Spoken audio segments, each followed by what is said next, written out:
ಹಳೆಯ ಚಿನ್ನದ ಒಡವೆನ ಅಧಿಕ ಬೆಲೆಗೆ ಮಾರಬೇಕೆ? ಅಂದ್ರೆ ಆಟಿಕಾಗೆ ಕಾಲ್ ಮಾಡಿ 8880300300. Attica gold company. ರಾಯಚೂರಿನಲ್ಲಿ ಯುವತಿ ರೇಪ್ ಅಂಡ್ ಮರ್ಡರ್ ಕೇಸ್ಗೆ ಸಂಬಂಧಪಟ್ಟಂತೆ ಯುವತಿ ಮೇಲೆರಗಿದ್ದ ಬೀದಿ ಕಾಮಣ್ಣರು ಅರೆಸ್ಟ್ ಆಗಿದ್ದಾರೆ. ರೇಪ್ ಅಂಡ್ ಮರ್ಡರ್ ಮಾಡಿದ್ದ 4 ಕಾಮುಕರನ್ನ ಅರೆಸ್ಟ್ ಮಾಡಲಾಗಿದೆ.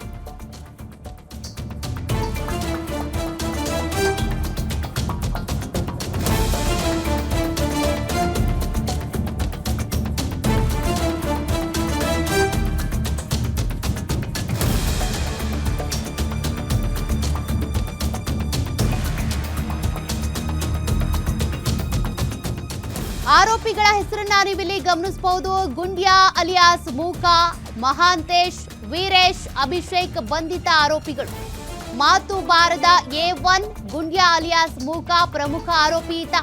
ಕೃತ್ಯದಲ್ಲಿ ಗುಂಡ್ಯಾನಿಗೆ ಸಾಥ್ ಕೊಟ್ಟಿದ್ದಂತ 3 ಹಂತಕರು.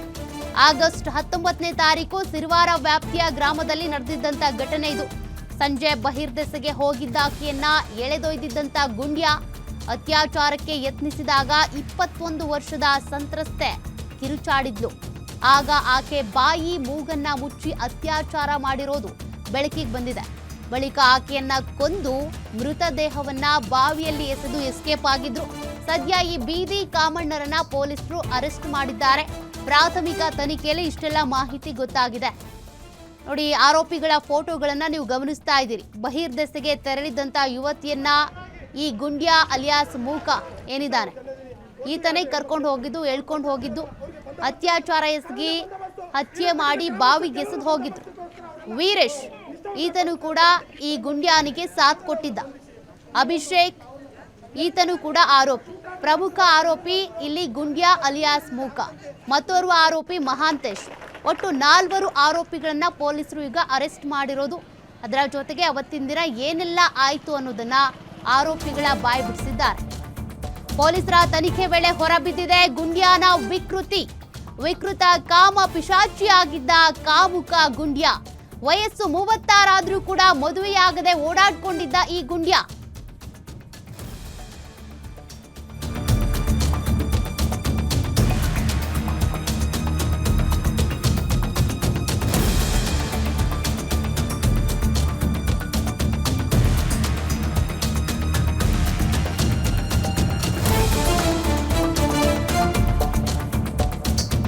ವಯಸ್ಸು 36 ಆಗಿತ್ತು, ಇನ್ನು ಮದುವೆ ಆಗಿರ್ಲಿಲ್ಲ.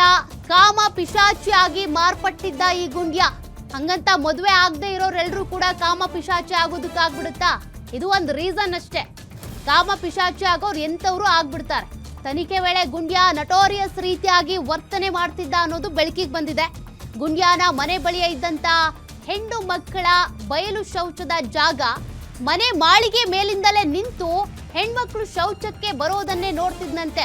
ಅಂತ ವಿಕೃತ ಮನುಷ್ಯ ಇವನು. ಇನ್ನು ಕದ್ದು ಮುಚ್ಚಿ ಹೆಣ್ಮಕ್ಳನ್ನ ನೋಡ್ತಾ ವಿಕೃತಿ ಮೆರಿತಾ ಇದ್ದ. ಈ ಹಿಂದೆ ಕೆಲ ಹೆಣ್ಣು ಮಕ್ಕಳ ಮೇಲೆ ದೌರ್ಜನ್ಯ ಎಸಗಿರುವ ಶಂಕೆನೂ ಇದೆ. ಈ ಬಗ್ಗೆ ಸಿರ್ವಾರ ಪೊಲೀಸರಿಂದ ತನಿಖೆ ಮುಂದುವರೆದಿದೆ.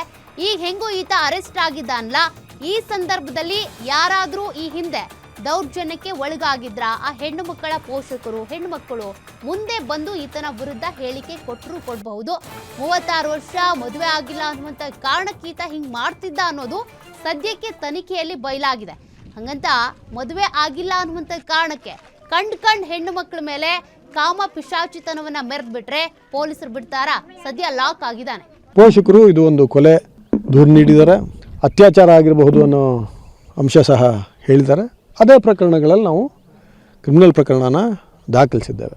21 ವರ್ಷದ ಹೆಣ್ಮಗಳು ಮೃತಳಾಗಿ ಒಂದು ಬಾವಿಯಲ್ಲಿ ಒಂದು ಗ್ರಾಮದಲ್ಲಿ ಸಿಗ್ತಾಳೆ ಅಂದರೆ ಇದು ಬಹಳ ಕಳವಳಕಾರಿ ವಿಚಾರ. ಹಾಗಾಗಿ ಬೆಳಿಗ್ಗೆ ಮಾಹಿತಿ ಬಂದ ಕೂಡಲೇ ನಾನು ನಮ್ಮ ಜಿಲ್ಲಾ ಪೊಲೀಸ್ ವರಿಷ್ಠಾಧಿಕಾರಿಯವರು ಮತ್ತು ಹೆಚ್ಚುವರಿ ಪೊಲೀಸ್ ವರಿಷ್ಠಾಧಿಕಾರಿ, ಈ ಉಪವಿಭಾಗದ DSP ಇವ್ರನ್ನ ಸ್ಥಳದಲ್ಲೇ ಮುಖಾಮಿರಲಿಕ್ಕೆ ಹೇಳಿ ಬಹಳ ಡೀಟೇಲಾಗಿ ನಾವು ಬೆಳಗ್ಗಿಂದ ವರ್ಕಪ್ ಮಾಡಿದ್ದೇವೆ. ಸ್ಥಳದಲ್ಲಿ ನಮಗೆ ಮತ್ತಷ್ಟು ಡೀಟೇಲ್ಸ್ ಕೊಡ್ತಾರೆ ಪ್ರತಿನಿಧಿ ಅನಿಲ್ ಕುಮಾರ್. ಗುಂಡ್ಯಾ, ಮಹಾಂತೇಶ್ ಹೀಗೆ 4 ಜನ ಆರೋಪಿಗಳೇನಿದ್ದಾರೆ ಒಂದೇ ಊರಿನವರ ಇವರು. ಈ ರೀತಿ ಘಟನೆಗಳು ಈ ಮುಂಚೆ ಏನಾದರೂ ನಡೆದಿತ್ತಾ? ಈ ಘಟನೆಗೆ ಸಂಬಂಧಪಟ್ಟಂತೆ ಏನ್ ಡೀಟೇಲ್ಸ್ ಇದೆ? ಓಕೆ, ನಿಜವಾಗ್ಲೂ ಏನೋ ಇದೇ ಆಗಸ್ಟ್ 19ರಂದು ನಡೆದಿರುವಂತ ಬಹಿರ್ದೇಶಕ್ಕೆ ಹೋದಂತ ಮಹಿಳೆ ಮೇಲೆ ಕೂಡ ಒಂದು ರೀತಿಯಾಗಿ ಅತ್ಯಾಚಾರ ಆಗಿ ಕೊಲೆ ಆಗಿರುವಂತ ಪ್ರಕರಣ ಕೂಡ ಈಗಷ್ಟೇ ಸಿರುವಾರ್ ಪೊಲೀಸರು ಕೂಡ 4 ಜನ ಆರೋಪಿಗಳನ್ನ ಕೂಡ ಬಂಧಿಸಿದ್ದಾರೆ ಅಂತ ಹೇಳ್ಬೋದು. ಏನು ಗುಂಡೆ ಅಲಿಯಾಸ್ ಮೂಕ ಅನ್ನುವಂತ ಆರೋಪಿ A1 ಆಗಿರ್ತಾನೆ. ಆ ಆರೋಪಿ ಈ ಕೃತ್ಯಕ್ಕೆ ಮುಖ್ಯ ಪಾತ್ರ ವಹಿಸಿದ್ದಾನೆ ಅನ್ನುವಂಥದ್ದು ಈ ತನಿಖೆ ವೇಳೆ ಕೂಡ ಈಗಷ್ಟೇ ತಾನೇ ಬೆಳಕಿಗೆ ಬಂದಿರುವಂತದ್ದು. ಏನು ಗುಂಡೆ ಅಲಿಯಾಸ್ ಮೂಕ ಅನ್ನುವಂಥವನು ಅವರ ಮನೆ ಮುಂದ್ಗಡೆನೆ ಬಹಿರ್ದೇಶಕ್ಕೆ ಹೋಗುವಂತ ಪರಿಸ್ಥಿತಿ ಆಗಿರುವಂತದ್ದು. ಆದ್ರೆ ಅಂತ ಸಂದರ್ಭದಲ್ಲಿ ನೇರವಾಗಿ ಸಾಕಷ್ಟು ಹೆಣ್ಮಕ್ಳಿಗೆ ಕೂಡ ಈ ಹಿಂದೆ ಕೂಡ ಬಹಿರ್ದೇಶಕ್ಕೆ ಹೋದಂತ ಹೆಣ್ಮಕ್ಳ ಮೇಲೆ ಕೂಡ ದೌರ್ಜನ್ಯ ಎಸಗಿದ್ದಾನೆ ಅನ್ನುವಂಥದ್ದು ಈ ತನಿಖೆ ವೇಳೆ ಕೂಡ ಬೆಳಕಿಗೆ ಬಂದಿರುವಂತದ್ದು. ಈ ಏನ್ ಬಹಿರ್ದೇಶಕ್ಕೆ ಹೋದಂತ 21 ವರ್ಷದ ಮಹಿಳೆ ಮೇಲೆ ಕೂಡ ಹೋಗಿ ಸಾಕಷ್ಟು ಎಳೆದಾಡಿ ಮೂಗು ಮತ್ತೆ ಬಾಯಿ ಮುಚ್ಚಿ ವಿಕೃತ ಮೆರೆದು ಆಮೇಲೆ ಕೊಲೆ ಮಾಡಿ ಬಾವಿಗೆ ಎಸೆದಿದ್ದಾನೆ ಅನ್ನುವಂಥದ್ದು ಈ ತನಿಖೆ ವೇಳೆ ಕೂಡ ಗೊತ್ತಾಗಿರುವಂತದ್ದು. ಇದರಿಂದಾಗಿ ಏನು ಆ ಗುಂಡೆಗೆ ಸಾಥ್ ಕೊಟ್ಟಂತ 3ರನ್ನು ಕೂಡ ಸೇರಿ 4 ಜನರ ಮೇಲೆ ಕೂಡ ಪ್ರಕರಣ ದಾಖಲಿಸಿಕೊಂಡು ವಶಕ್ಕೆ ಪಡೆದು ಇವಾಗ ತನಿಖೆಯನ್ನು ಕೂಡ ಸಿರುವಾರ್ ಪೊಲೀಸರು ಮುಂದುವರಿಸಿದ್ದಾರೆ ಅಂತ ಹೇಳ್ಬೋದು. ಸೋಕೆ. ಓಕೆ.